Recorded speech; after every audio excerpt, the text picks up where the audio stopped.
আমি ওই প্রত্যেক মসজিদে জুমা পড়াবো। আমি বড় হয়েছি সৌদি আরবে। কোথায়? আমি কোথায় বড় হয়েছি? আমি সৌদি আরব বড় হয়েছি। ওখানে জুমার খুতবা আমরা দুইটা শুনতাম। কয়টা শুনতাম? দুইটা শুনতাম। এবং হাদিসেও এটাই পাওয়া যায়, জুমার খুতবা কয়টা? দুইটা। এখন এখানে আসার পরে দেখলাম যে তিনটা হয়। আমার হিসেবে তো তিনটা, বাট আপনাদের হিসেবে দুইটা। যেমন আপনাদের এখানে ওরা বলছে যে একটা বয়ান, একটা কি? তো আমি বললাম যে বয়ান তো উর্দু ভাষাটার আরবিতে ট্রান্সলেশন করো, অনুবাদ করো। রাগ করিয়েন না, দেখেন কথা বুঝার চেষ্টা করুন। আবারও বলতেছি, না বুঝলে অসুবিধা নাই, ভুল বুঝিয়েন না। বয়ান হলো উর্দু ভাষা, এটার আরবি অন্ত কি হয়? ধরেন একজন সৌদিরা যদি বলে যে বয়ান, বয়ান বুঝবে? এটা কুয়েতি, এটা ইরাকি, এটা ফিলিস্তিনি, এটা সুরি, এটা এটা এটা এটা ইমারাতি, এটা উম্মানি, ওদেরকে যদি বলে যে বয়ান বুঝবে? বলতে হবে কালাম আরবি, কালাম আরবি। ও বলবে যে আরবি কো, আরবি কো। আরবিতে বয়ানের আরবিটা কি? হ্যাঁ, খুতবা। আমিও তো তাই বলি, তিনটা খুতবা দেন। মানে আপনি যদি এখন আমারে বুঝান এইটা লাউ এটা কদু, জামশেদ ভাই দুইটা দুইটা, আমি বলবো যে না ভাই এটা লাউ এটা কদু জিনিস একটা। আমি বলবো এইটা পেন এটা কলম, এরকম না, এটাই পেন এটাই কলম। বুঝেন নাই? আমি এভাবে মানবো না। আমি হয়তো ইসলাম নিয়ে অনেক গবেষণা করতে পারিনি, হয়তো অনেক সুশিক্ষিত হতে পারি, কিন্তু ভাষা বুঝি। উর্দু ভাষা আমি বুঝি, আরবি ভাষা বুঝি, বাংলা ভাষা বুঝি। হয়তো বাংলা ভাষা ব্যাকরণ তো ভালো বুঝি না, হয়তো অনেক বাংলা লিখতে পারি না আমি এখনো, কিন্তু আমি কথা বুঝি ভাই। আপনি যদি বলেন যে এটা কলম এটা পেন, আমি বলবো নো, এটাই কলম এটাই পেন। ইংরেজিতে পেন, বাংলাতে জিনিস কয়টা? ভাষা কয়টা? ভাষা পাঁচটা হইলো, জিনিস কয়টা? আমিও কই বয়ান মানি, এটা আরবিতে ট্রান্সলেশন করলে খুব হবে। ভুল বুঝিয়ে না, আবারও বলতেছে শোনেন। তো যদি আপনারা বলেন যে আপনাদের মসজিদে দাওয়াত দিবেন, আর যদি বলেন যে জামশেদ ভাই আপনার স্বাধীনতা আছে দুইটা খুতবা দেওয়ার, তাহলে ইনশাআল্লাহ ঠিক 12:30টায় খুতবা শুরু করব। ইন্নাল হামদালিল্লাহি নাহমাদুহু ওয়া নাস্তাঈনুহু ওয়া নাস্তাহদি, শুরু করব আল্লাহর প্রশংসা দিয়ে। একটা আরবি আয়াত পড়ব, ওই আয়াতের অর্থ করব। একটা আরবি হাদিস পড়ব, ওই হাদিসের বাংলা ইনস্ট্যান্টই করব। এভাবে আধা ঘন্টা 1 ঘন্টা যা আল্লাহ তৌফিক দিয়ে কথা বলে বসবো, বসে আবার উঠবো, আবার আরবিতে যেটা বলবো ওটার বাংলা অনুবাদ করে খুতবা শেষ করে দুইটা খুতবা দিয়ে নামাজ ফিরে সালাম ফিরে ফেলবো। আপনি মনে করেন না যে আমি খালি অমুকে দাওয়াত দিলে যাই আর অন্যকে দাওয়াত দিলে যাবো না। এখন আমারও তো একটা নিরাপত্তার ব্যাপার আছে না? ধরেন আমি এই গল্পগুলো আসলে চলে আসে। তা আমি যখন প্রথম বাংলাদেশ থেকে সৌদি আরব থেকে আসছি, বিয়ে শাদী করছি, তো আমার শ্বশুর চিটগাং একটা কেন্দ্রীয় মসজিদের ইমাম, তিনি আল্লাহ ওনাকে নেক হায়াত দিক, খুব আদর করে আমাকে। যদিও আমি তোটা যোগ্য না, আমার আব্বা আম্মা দেশে নেই, তো সেই হিসেবে হয়তো আরও বাড়তি আদর করে যে কেউ দেশে নেই। তো এখন উনি আমার বিবাহের 8ম দিনে আমি চিটগাং যাই। যাওয়ার পরে উনি বুঝতে পারছে যে আমি একটু সৌদি আরব থেকে আসছি একটু সিধা সিধা, মানে টাড়া টাড়া সিস্টেম নাই, কালাম সিধা খালাস এমসি সিধা, সোজা হাঁটো। হ্যাঁ, তো এখন উনি আমার ওয়াইফকে বললো যে আমার তো মসজিদে আসি, লোকজন তো জিজ্ঞেস করবে জামাই কি করে, বললে ঈশান নামাজটা কি পড়াবে কিনা।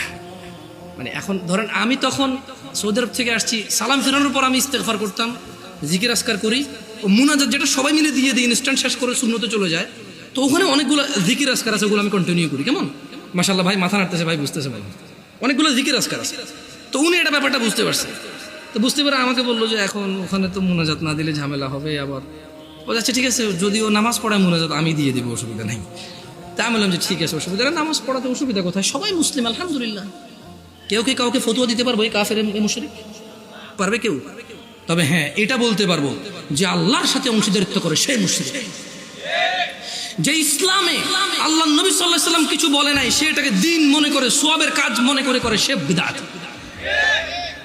Right or wrong? গেছি নামাজ পড়াইতাম, তো নামাজ পড়াইছি, নামাজ পড়ানোর পরে উনি মুনাজাত দিয়ে দিয়েছে, আমি চুপ ছিলাম।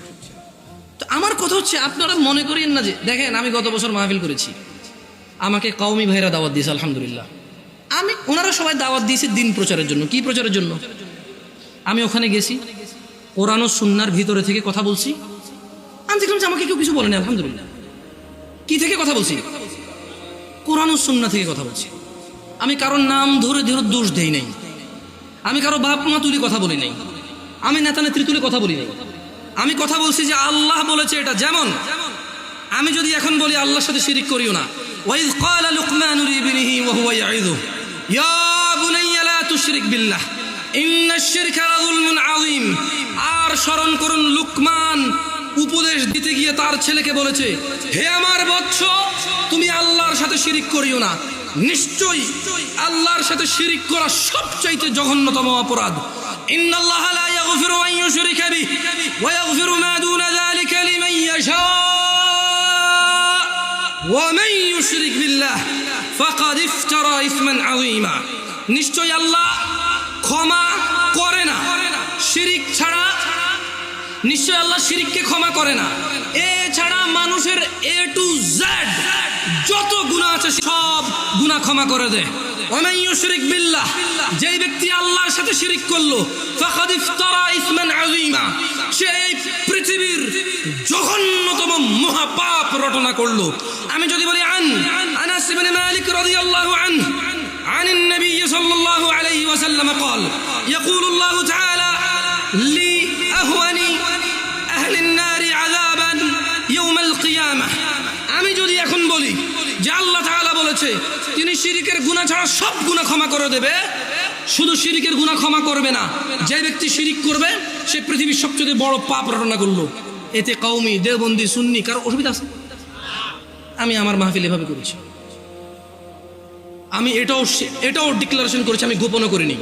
আমি বলেছি আল্লাহর ঘর ছাড়া ইবাদতের কোনো ঘর নেই।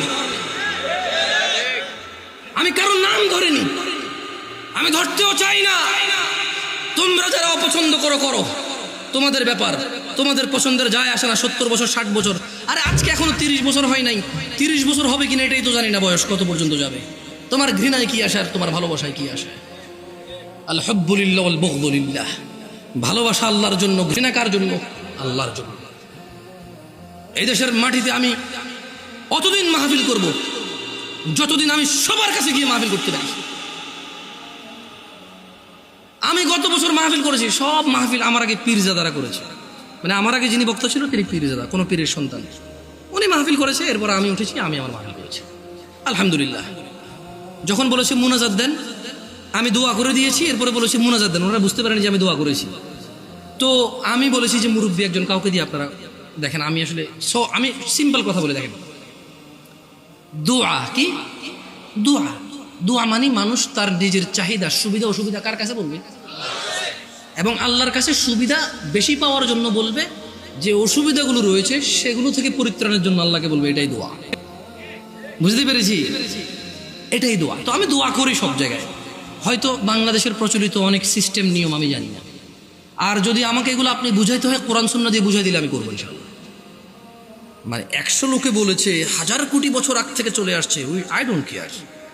আপনি বলেন, একজন মেতর মুচি এসে যদি বলে যে জামশেদ তুমি ভুলে গেছো তোমার রাসূল এভাবে বলেছে, আমি বলবো আমাকে ক্ষমা করে দাও, আমার অপারগতা, তুমি আমাকে এই তথ্য দিয়ে আমার উপকার করেছো, তুমি আমার ভাই, আমার কলিজায় আসো। আপনি যত বড় কিছু হন, যদি বলেন যে এটা 50 বছর 200 বছর থেকে চলে, ওনারা কি জানতো না? আমি বলবো ওনারা জানে নাকি জানে না আমি জানি না, তবে আমি জানি না,